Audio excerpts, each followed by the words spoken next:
Welcome to SPR media works. ఈ వీడియోలో మేము పొందుపరిచిన సమాచారం ఎవరిని ఉద్దేశించింది కాదు. వ్యక్తిగతంగా మాకు ఎవరి మీద ఎలాంటి దురుద్దేశం లేదు. ప్రత్యేకించి మా ఛానల్ ఏ పార్టీకి సంబంధించింది కాదు. పార్టీలకి అతీతంగా రాష్ట్ర రాజకీయ సమాచారాన్ని మీ ముందుంచాలన్న తపనతో ఎన్నికల సమయం దగ్గర పడుతూ ఉండటంతో ఎప్పటికప్పుడు తాజా సమాచారాన్ని అందివ్వాలన్న తాపత్రయంతో మేం చేసే చిరు ప్రయత్నం ఇది. అలా కాక మా వీడియో ఎవరినైనా నొప్పించే విధంగా ఉన్నట్లయితే దయచేసి క్షమించవలసిందిగా కోరుతున్నాం. మంగళగిరి గుంటూరు లోక్సభ నియోజకవర్గంలోని 7 అసెంబ్లీ సెగ్మెంట్లలో ఒకటి. ఈ నియోజకవర్గం 1951లో ఏర్పాటైంది.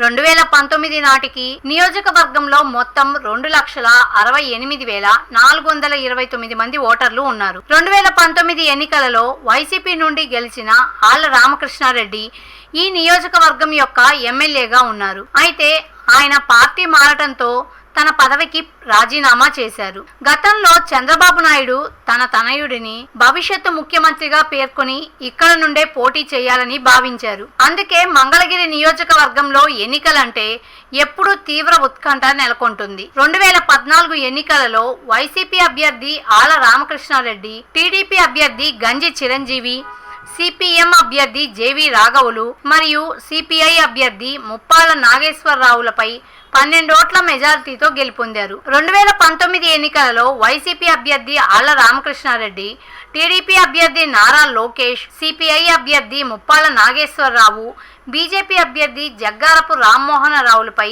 5,337 ఓట్ల మెజార్టీతో గెలుపొందారు. ఇక 2024లో ఈ నియోజకవర్గం నుండి వైసీపీ నుండి మురుగుడు లావణ్య మరియు టీడీపీ నుండి నారా లోకేష్ పోటీ చేస్తున్నారు. వైసీపీకి చెందిన మురుగుడు లావణ్య మంగళగిరి మాజీ ఎమ్మెల్యే కాండ్రు కమల కూతురు. మరో మాజీ ఎమ్మెల్యే మురుగుడు హనుమంతరావు కోడలు. ఇలా స్ట్రాంగ్ పొలిటికల్ బ్యాక్గ్రౌండ్ కలిగిన లావణ్య ఎన్నికల బరిలో నిలిచారు. టీడీపీకి చెందిన నారా లోకేష్ మాజీ సీఎం చంద్రబాబు నాయుడు తనయుడు మరియు నందమూరి బాలకృష్ణ అల్లుడు. తండ్రి వారసత్వంతో పొలిటికల్ ఎంట్రీ ఇచ్చారు. 2014లో ప్రత్యక్ష ఎన్నికల్లో పోటీ చేయకుండానే మంత్రి పదవిని పొందారు. ఈసారి మంగళగిరి నియోజకవర్గం ఎన్నికల బరిలో నిలిచారు. రానున్న ఎన్నికలలో వీరిద్దరి మధ్య మంగళగిరిలో ఓ చిన్న సైజు యుద్ధమే జరగబోతోంది.